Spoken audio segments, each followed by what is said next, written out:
Hello everyone. Germany आने के लिए क्या क्या डॉक्यूमेंट चाहिए? आप लोग ये वीडियो सर्च करते रहते हो, जो भी बच्चे इंडिया में हैं अभी और यहाँ पे आना चाहते हैं। मैं एक वीडियो बना रही हूँ ये फॉर इंडियन स्टूडेंट्स जो यहाँ पे आना चाहते हैं, उनको बिल्कुल क्लियरली ये प्रोसेस कि मैंने कैसे अप्लाई किया था और आपको क्या क्या डॉक्यूमेंट्स चाहिए और आप इजीली अपना प्रोसेस कैसे कर सकते हो। Please be connected till the and if you like my videos please like and subscribe my channel. I am making videos on German language also. 2024 में जब मैं यहाँ पे आई थी तो मैंने अपना प्रोसेस कैसे स्टार्ट किया तो मैं वो आपको बताऊँगी। एक्चुअली मैंने अपना प्रोसेस एक एजेंट के थ्रू किया था। मैंने जो अपनी फ़ाइल लगाई थी वो एजेंट के थ्रू ही लगाई थी वहाँ पे। तो एजेंट ने मेरे से क्या क्या डॉक्यूमेंट्स लिए और कैसे मेरा प्रोसेस किया, मुझे क्या क्या उसमें अपने एफ़र्ट्स लगाने पड़े, ये सब मैं आपको। सबसे पहले उन्होंने मेरे सारे डॉक्यूमेंट्स लाइक मार्कशीट और अगर आप कहीं वर्किंग हो तो आपके एक्सपीरियंस सर्टिफिकेट्स भी लगते हैं और आपका एक IELTS का एग्ज़ाम होता है, उसका ग्रेड भी आपको चाहिए होता है। लाइक यूनिवर्सिटी पे डिपेंड करता है, 6.5 मिनिमम है, उतना तो आपको रिक्वायरमेंट होती ही होती है। उससे ज़्यादा आप कितना भी गेन कर सकते हो, उसमें आपको बेनिफिट ही मिलता है। तो 2 यूनिवर्सिटीज़ होती हैं लाइक पब्लिक एंड प्राइवेट। आप किसी में भी अप्लाई कर सकते हो। एक्चुअली पब्लिक की फ़ीस नहीं होती, बिल्कुल फ्री होता है, और प्राइवेट की फ़ीस थोड़ा ज़्यादा होती है। एक्चुअली 10-11 लाख तो मिनिमम स्टार्टिंग है। तो आपको डिसाइड करना होता है पब्लिक या प्राइवेट। तो मेरे को एजेंट ने नहीं बताया था कि पब्लिक में भी एडमिशन ले सकते हैं और प्राइवेट की फ़ीस थोड़ा ज़्यादा होती है। तो मैं आपको बताने वाली हूँ कि पब्लिक में जो होता है फ़ीस बिल्कुल फ्री होती है, लेकिन वहाँ पे जर्मन लेवल B2 चाहिए होता है। आपको एग्ज़ाम दे के आना होता है जर्मन लेवल का। उसके बाद आपको जो आपने स्कूलिंग की है या यूनिवर्सिटी में किया है, आपको स्कूल लिविंग सर्टिफिकेट भी चाहिए होता है 10th-12th का। और एक होता है LOR, लेटर ऑफ रिकमेंडेशन। आपके कम से कम 2 रिकमेंडेशन रिक्वायरमेंट होते हैं, तो वो भी आपको चाहिए होता है। उसके बाद जो होता है आपका पासपोर्ट और क्या चाहिए होता है, एक होता है हाँ APS सर्टिफिकेट। APS सर्टिफिकेट में एक्चुअली आपकी सारी मार्कशीट वगैरह ऐड होती हैं, वो आपकी गवर्नमेंट से वेरीफाई होती है फिर कि आपने कोई 10th-12th की फ़ेक डिग्री तो नहीं बनवाई है, क्योंकि कुछ लोग बच्चे होते हैं वो फेक भी डिग्रियाँ बनवा के यहाँ पे आ जाते हैं। तो वो सब वेरीफाई होता है सबसे पहले। तो आपको APS करना होता है अप्लाई, जिसकी 18,000 के समथिंग फ़ीस थी, और उसका भी 2-3 महीने का प्रोसेस है, आने में टाइम लगता है सर्टिफिकेट। तो जैसे ही APS आ जाता है तो APS हो गया, लेटर ऑफ रिकमेंडेशन हो गया, आपके school leaving certificate, character certificate कभी कभी रिक्वायरमेंट होता है। तो कैरेक्टर सर्टिफिकेट की इतनी ज़रूरत नहीं होती वैसे। तो ये सब डॉक्यूमेंट्स आप एजेंट को देते हो, फिर वो आपके कॉलेज में आपके लिए ऑफ़र लेटर के लिए अप्लाई करता है। फिर जब आपको ऑफ़र लेटर मिल जाता है कॉलेज से कि आप एडमिशन ले सकते हो, आपके डॉक्यूमेंट्स ओके हैं, उसके बाद आपको कॉलेज की फ़ीस भरनी होती है। लाइक अगर आपके मार्क्स अच्छे हैं 12th में तो आपको स्कॉलरशिप भी मिल जाती है, तो उसमें कुछ डिस्काउंट मिल जाता है। अदरवाइज़ आपकी फ़ीस 10-12 लाख जो भी होती है इंडियन करेंसी के अकॉर्डिंग उतनी लगती है। तो फ़ीस सबमिट करने के बाद आपका आता है ब्लॉक अकाउंट।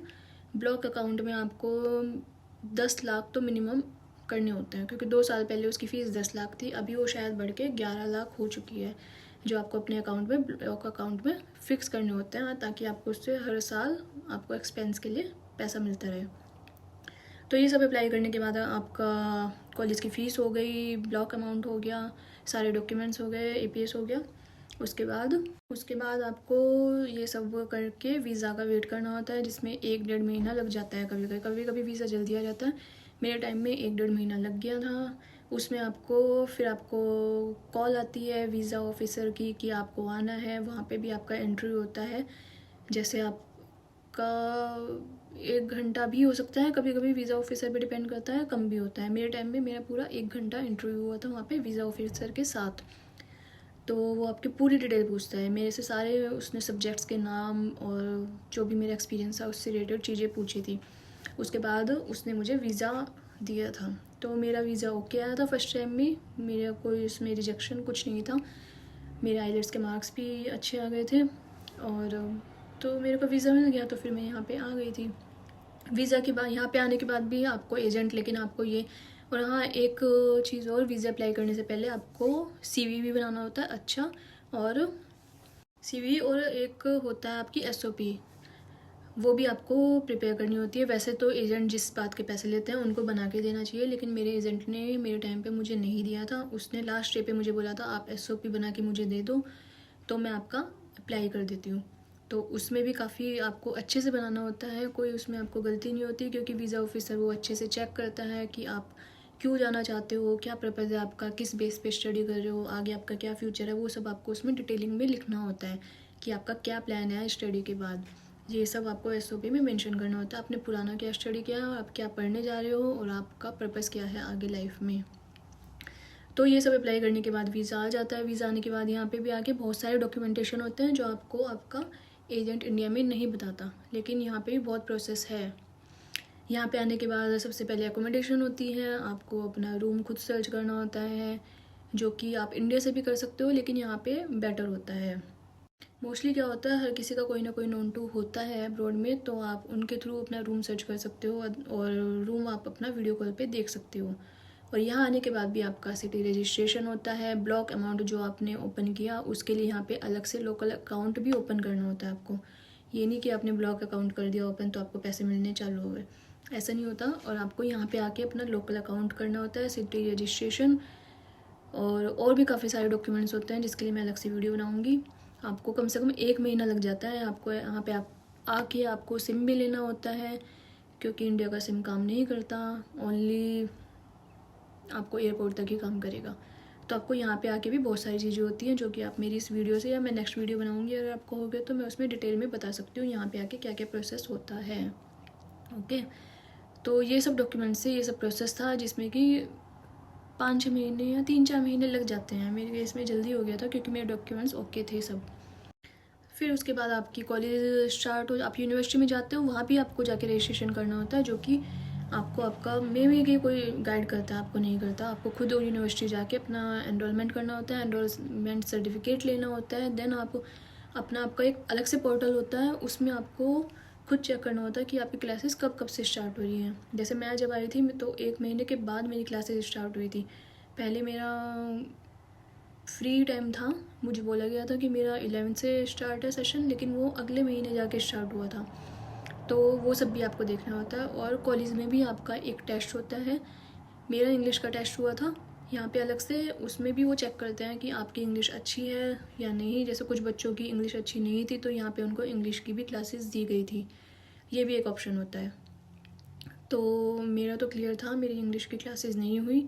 बाकी वो ऑप्शन देते हैं कि आपको जर्मन क्लासेस लेनी है या फिर आप ऐसे ही पढ़ना चाहते हो यहाँ पे बिना।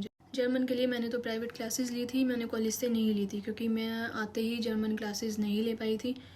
पहले सबको होता है कि आते ही सबसे पहले आप जॉब करना चालू कर दो, जॉब स्टार्ट कर दो, तो आप जर्मन क्लासेस करोगे। लेकिन अगर आप इंडिया से आ रहे हो तो आजकल आप B1 A2 तक तो कम से कम ऑनलाइन भी कर सकते हो। तो आप कम से कम A2 तक तो यहाँ पे सीख के आओ, तो आपको थोड़ा इजी होता है यहाँ पे सर्वाइव करना, क्योंकि आपको जॉब्स भी होती हैं मोस्टली जर्मन स्पीकिंग लोगों को जल्दी मिलती हैं। अगर आप सीख के आ रहे हो तो आपको जॉब में भी इजी होता है। और यहाँ पे जॉब मार्केट क्या है कैसा है उसके लिए मैं एक अलग से वीडियो बनाऊँगी बहुत जल्दी। अगर आप कहोगे कमेंट बॉक्स में तो मैं उसके लिए अलग से एक फुल वीडियो बना दूँगी यहाँ पे। तो this is for today and this was for Indian students, may be you like it. मैंने सारा ही डिटेल में बताया है क्या क्या प्रोसेस होता है और यहाँ पे आके क्या क्या होता है वो सब भी। सो this was the process of my.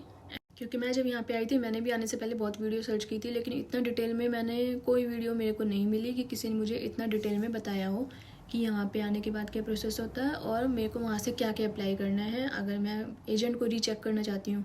क्योंकि कभी कभी क्या होता है, एजेंट फालतू के पैसे खाते हैं, आपको डाउट होता है कि आपका वीज़ा आएगा नहीं आएगा, आप फ्रस्ट्रेट होते हो कि मे बी कि एजेंट ने गलत अप्लाई कर दिया, जो कि बहुत एजेंट करते हैं आपके पैसे वेस्ट कराने के लिए। इंडिया में बहुत कॉमन है कि आपको नॉलेज नहीं होती और आप एजेंट के ऊपर भरोसा करते हो, आपका टाइम वेस्ट भी होता है और पैसे वेस्ट भी होते हैं। तो अगर आप किसी की वीडियो देख सकते हो तो ये इजी होता है कि आप कोरिलेट करते रहो, एक चेकलिस्ट बना सकते हो और आप देख सकते हो कि आपका प्रोसेस कहाँ तक हुआ है और कैसे कैसे आगे होना है।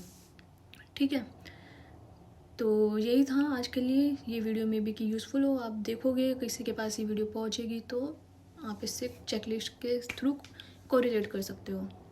So maybe you like it, so please like and subscribe my channel, and if you like it, please see my old videos also on German language, and see my shorts also. I am making every day new shorts of new places.